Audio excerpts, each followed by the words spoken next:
Well, hello to everyone. I want to apologize up front for having to present my paper this way. I am what you can't see here is the combination of canes and wheelchair and leg braces and so forth.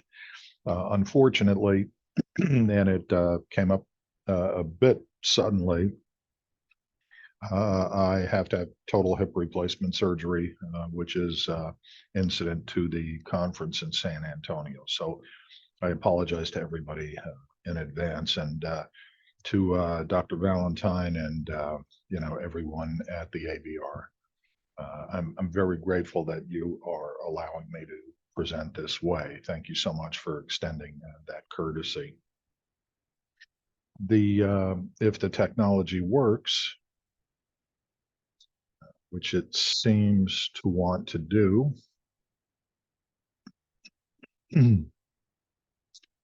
um, I've continued to be involved with somewhat an emerging field, the idea of improvisational leadership. Sometimes there's a trade-off between improvisational leadership, improvisational management. Now, I want to give credit where credit is due. A Dr. Barry Barnes from Nova Southeastern University has written a book, Everything I Know About Business I Learned from the Grateful Dead. And he's been, to borrow the phrase, a deadhead for probably most of his life. Brilliant professor, well authored, and has researched in great depth the, in quotes, field of improvisational management. Now, I've extended that into leadership, and some years back at the ABR conference in San Antonio, I presented the workings of a paper starting in the area of improvisational leadership and management. And I had hoped to extend that um, just incident to COVID in New Orleans. And then, of course, we know what, happened there. So that has created a bit of a change. Um, Series of slides here, and I'm not going to bore you with too much detail. But originally, this idea to present New Orleans has now lent itself to presenting here at ABR in San Antonio. And the idea that has expanded a bit is the idea of using IDR, and we're using that acronym in a couple of different ways, but the Institute for Dispute Resolution, and I'll speak to that in a minute, and then the idea of international dispute resolution. So a little bit confusing, but shouldn't be so bad. But using the main mechanism of IDR, which is mediation, as a control for improvisational leadership. When we start to look at improvisational leadership, there are obviously a bunch of mechanisms and things that come into play. And the purpose of this paper really is to explore the acceptance of this notion of IDR principles, specifically mediation, as this offset, as this control mechanism for improvisational leadership. We review a little bit of the literature and so forth here in the, not so much the PowerPoint, but in the paper.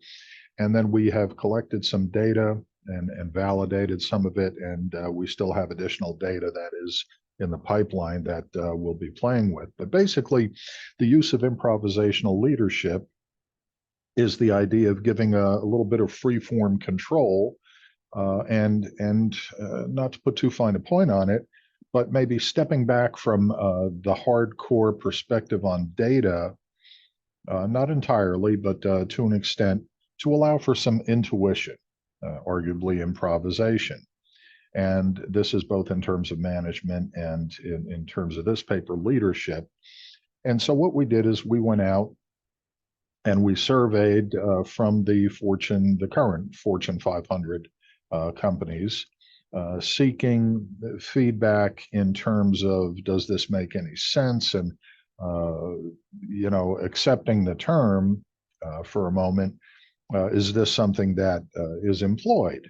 Because it's somewhat intuitive to say, well, good leaders, whatever that might be, make decisions of an improvisational nature every single day. Well, that may or may not be true, and part of what we're trying to do is nail that down a little bit. So in our case, 76 of the respondents, and are, as I will point out later, n equals 90 for us at the moment, but 76% of the respondents acknowledged the use of improvisational leadership as a style choice. The largest influencer in doing that was the time constraint, because again, we've studied for years the idea of leadership and consensus building and servant leadership, situational leadership, with Paul Hersey and others. And time is always the factor. And I think intuitively we all recognize that today decisions are made quickly, they have to be made quickly, and oftentimes under conditions of great uncertainty. By design, this free form improvisation, if you will, this style of leadership or improvisational leadership is somewhat autocratic, almost by definition. And so the major concern that ensues is governance. Last time I presented, I spoke to the idea of improvisation and so forth in terms of management or leadership or both. And while it's not exactly arbitrary in its purpose and design, it is very much purposeful, deliberate, as you see on the slide here, structured and so forth. And smacks of something, and I love the term. It was one of my research assistants that came up, started injecting the word bricolage. And, so I adopted that because I had to, frankly, look it up and see what that meant. And so bricolage is something constructed from a diverse range of available things. The notion, to borrow from, Wicks and Eisenberg, incomplete resources. So in a sense, the structure of IL, improvisational leadership, is basically it's non-structure. Now, that's not to say that it doesn't have any structure. By design, it's pretty autocratic, and we're used to an environment driven by, in many cases, compliance, requirements posted environmentally by the, political, legal, regulatory entities that would govern things that we do, and we're oftentimes SROs, self-regulating or self-regulatory organizations like FINRA and others, would provide policy and governance and requirements for transparency and so forth. So compliance elements, if we want to look at it that way, surround leaders. And oftentimes, this costs time and subsequently limits decision making, and it kind of attenuates, in a way, potentially, the capacity of leaders to lead. So forms of leadership control traditionally have been, and this is the environmental stuff, the SAP ETOP, Environmental Threats Opportunities Profile. Dr. Ricci from, George Washington University. So we have the sociocultural inputs, society's inputs, political, legal, regulatory, governmental, organizational, and so forth. So, when traditional leadership restraints prove inadequate in the IL environment, the issue is failed governance. Typical board actions that might serve to mitigate or attenuate the effects of a rogue CEO, COO, whatever. The board actions basically take a lot of time. take a lot of money. They can have a debilitating effect on the firm, especially since much of this is carried out in the public domain. So IDR is more of an, well, mediation-driven tool, but the key being it avoids a lot of this pain. So typical corporate governance control model, board of directors for the shareholders and FINRA and other self-regulatory organizations. Well, so corporate governance, an IDR mediation model, players still include the board of directors, obviously still representing the desires and such of the shareholders, but involves the management team and a mediator. Which brings us to something that I borrowed. I do a lot of borrowing. Had a pastor come speak to my leadership class a couple of years back, Pastor Joe Carter of Newark. Brilliant guy, very well spoken. If you don't know who Joe Carter is, and of course, you can Google it, and he's one of these almost child prodigy preachers, and I'm sure I'm offending someone the way I'm saying it. But Joe Carter also was the one that presided over Whitney Houston's funeral, and then, afterwards, her daughter and so forth.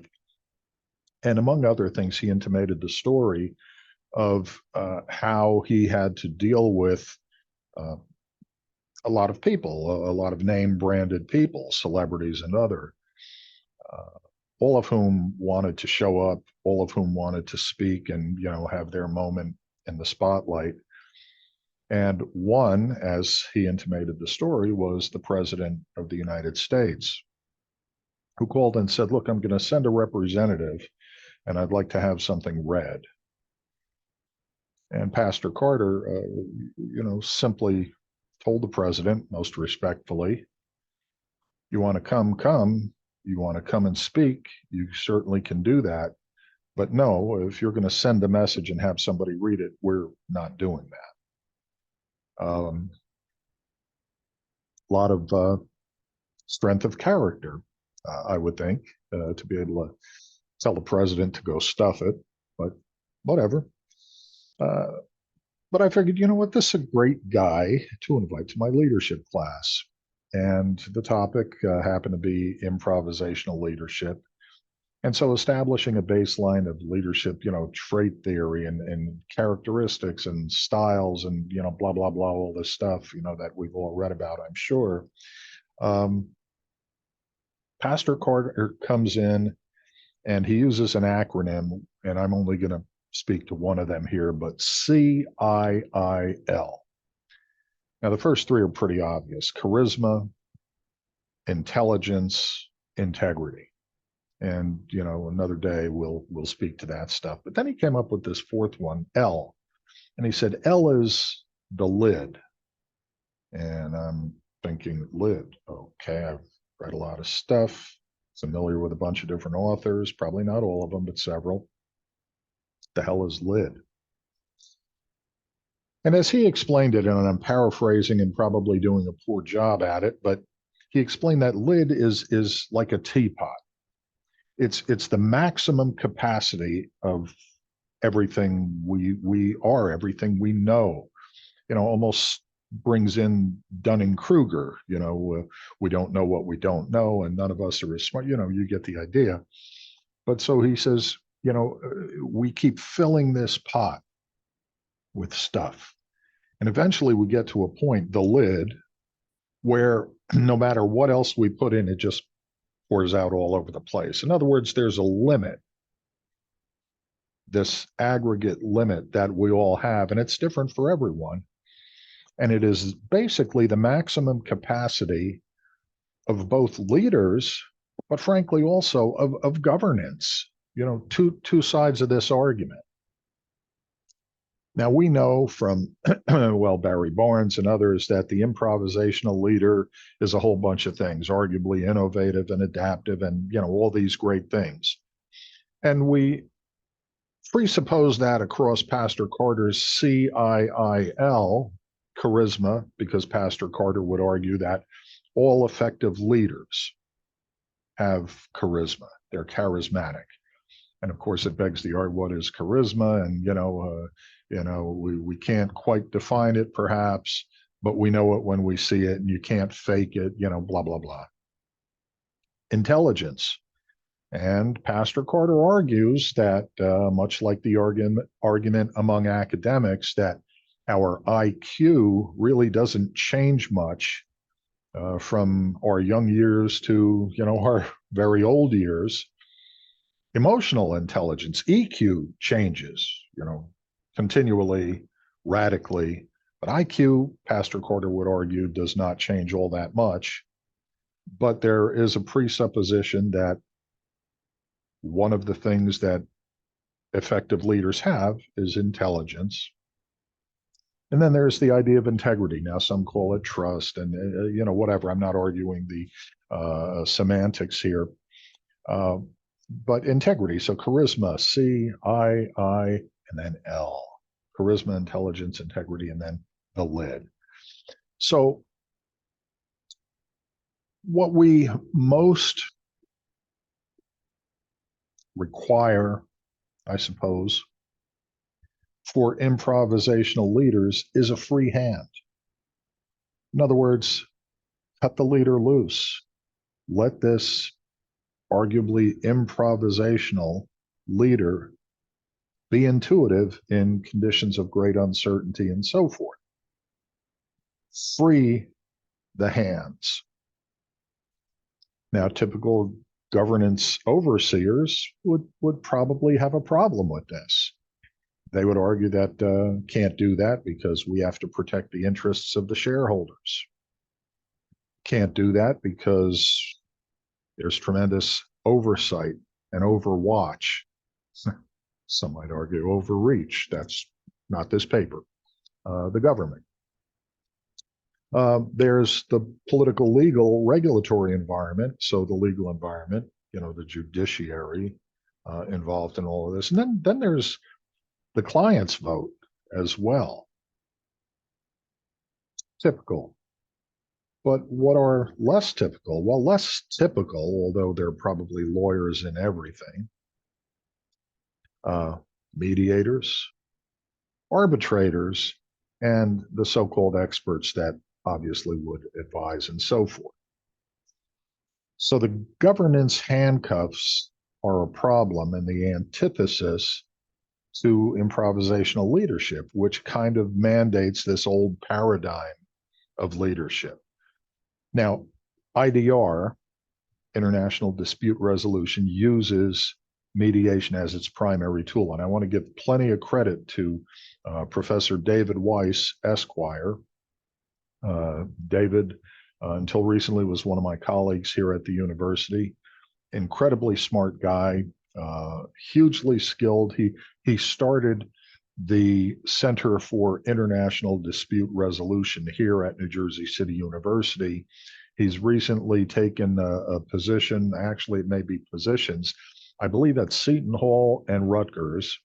And so I don't know how that's going to impact all of this at the present time, but very, very smart guy, very knowledgeable guy, huge international connections that have attended his I'll call them conferences here at the university from many, I was going to say all over the world. Well, I don't know what that means. So many parts of the world, and brought them here to this Center for International Dispute Resolution. And the primary tool, as he had explained to me in one of our many conversations and dinners and so forth, is that mediation is the primary tool. And the reason is it's low cost, it's time efficient, it's non-damaging to the firm because this is conducted behind closed doors outside the public domain.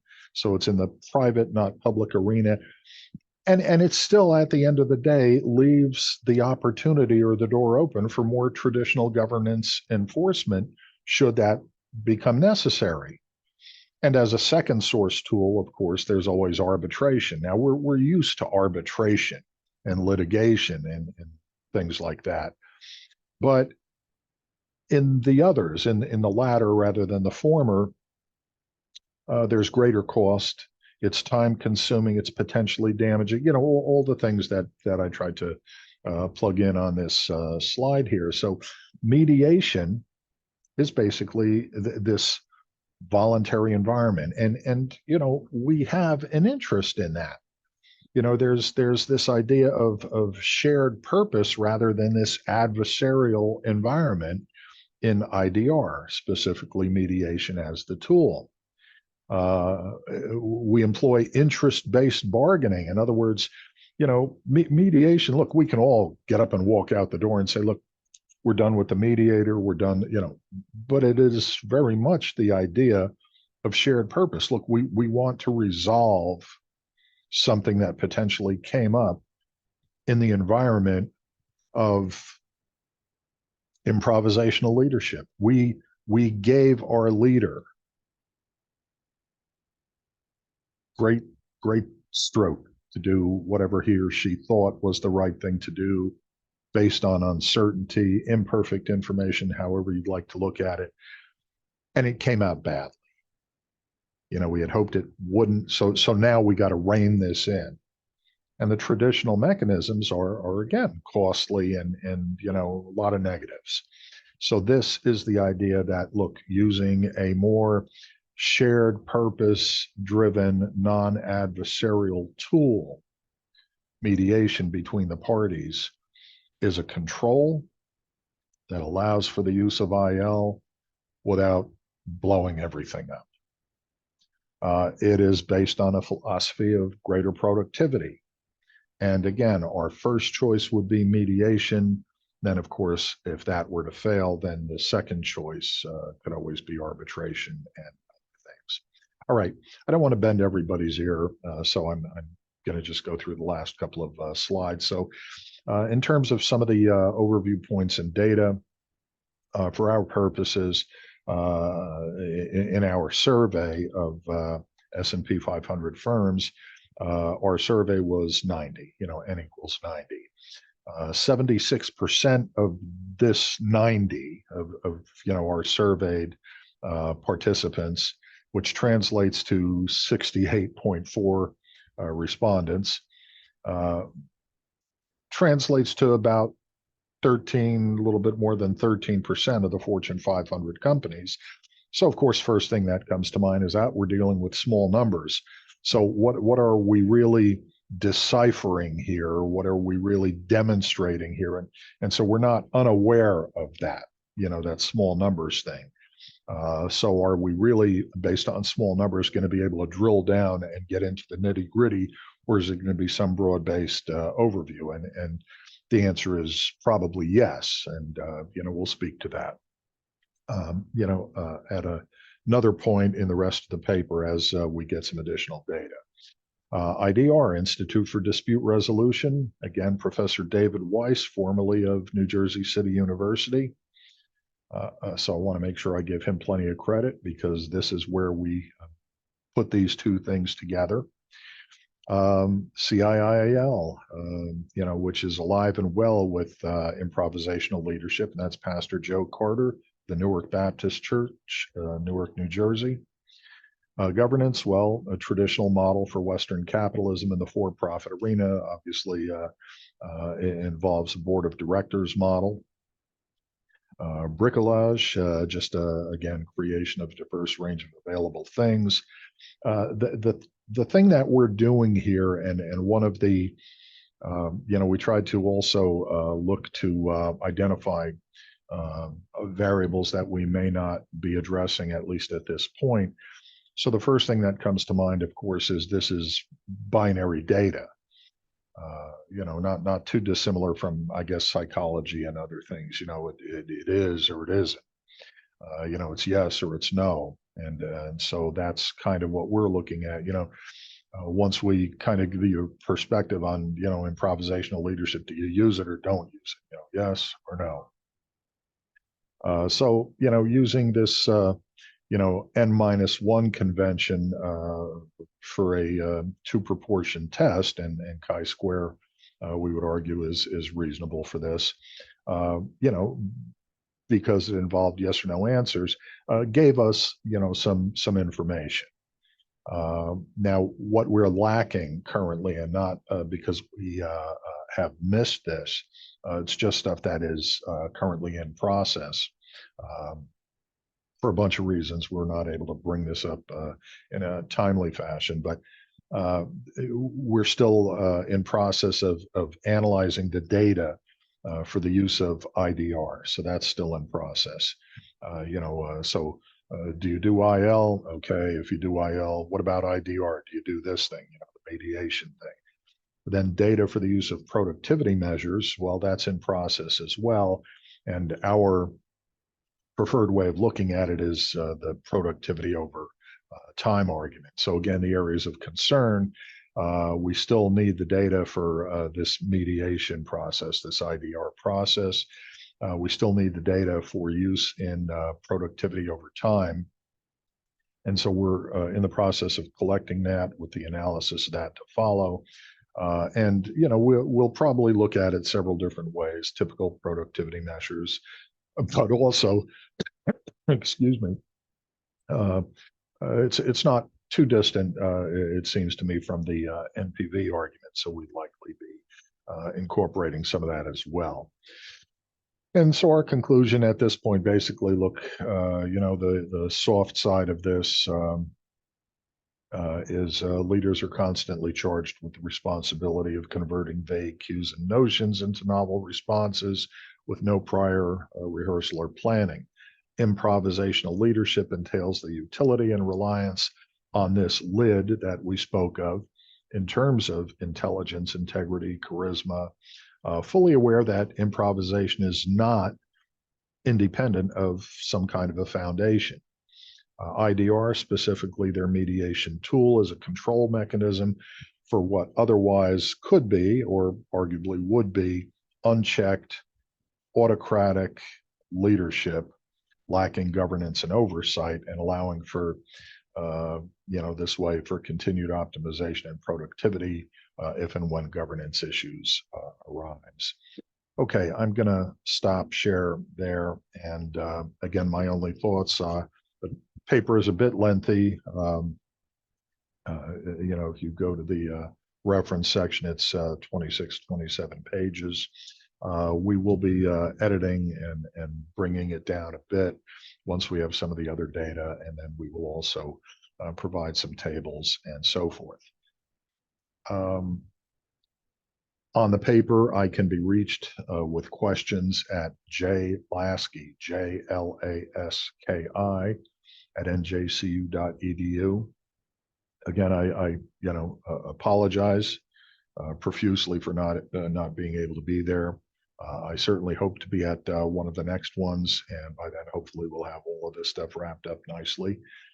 And please reach out with any questions, concerns. And once again, Dr. Valentine and the entire staff there, thank you so much for being so accommodating. Blessings to all. Have a great day. Enjoy the conference.